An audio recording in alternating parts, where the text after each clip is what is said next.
Assalamualaikum warahmatullahi wabarakatuh. Hamdan wa syukran lillah wa salatan wa salaman ala rasulillah wa ala alihi wa sahbihi wa mawalah amma ba'du. Qala Allah Ta'ala fi kitabil karim, a'udzu billahi minasy syaithanir rajim, wa ma khalaqatul jinna wal insa illa liya'budun. Para pegiat dunia keperawatan dan kesehatan yang berbahagia, alhamdulillah kita sampai saat ini masih diberi sehat walafiat. Salawat dan salam semoga senantiasa terlimpah pada junjungan kita Nabi Muhammad SAW, keluarganya, sahabatnya, dan orang-orang yang mengikuti petunjuknya. Untuk penanganan terhadap pasien tidak hanya aspek fisik saja ya, yang perlu kita lakukan, tapi juga emosi atau psikologis pasien. Tapi ada satu yang tidak kalah pentingnya adalah sisi spiritual pasien. Ya.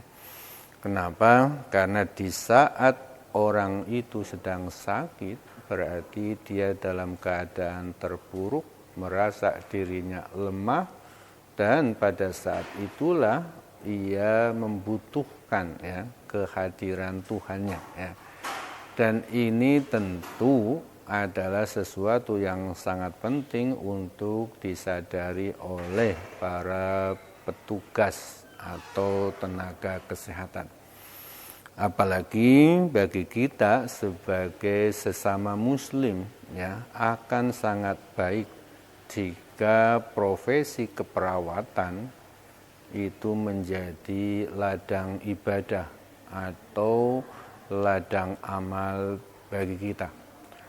Jadi untuk itu ketika sedang menangani pasien, jangan lupa ingatkan pasien untuk tidak meninggalkan kewajiban ibadah kepada Allah Subhanahu wa Ta'ala. Karena apa?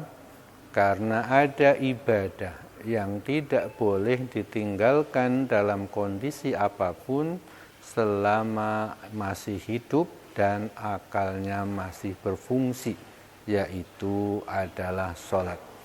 Sehingga para perawat, para petugas kesehatan hendaknya senantiasa mengingatkan pasien untuk senantiasa sholat sesuai dengan waktunya.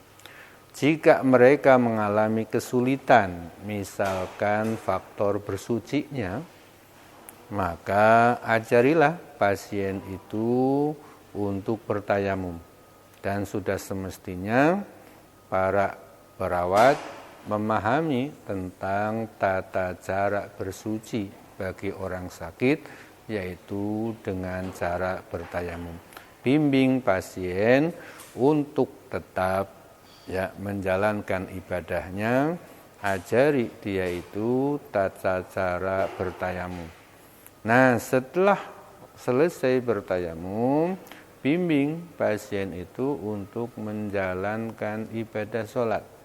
Nah, manakala karena faktor kesehatan sholat tidak bisa dilakukan dengan berdiri, maka bimbinglah pasien itu untuk sholat dengan duduk.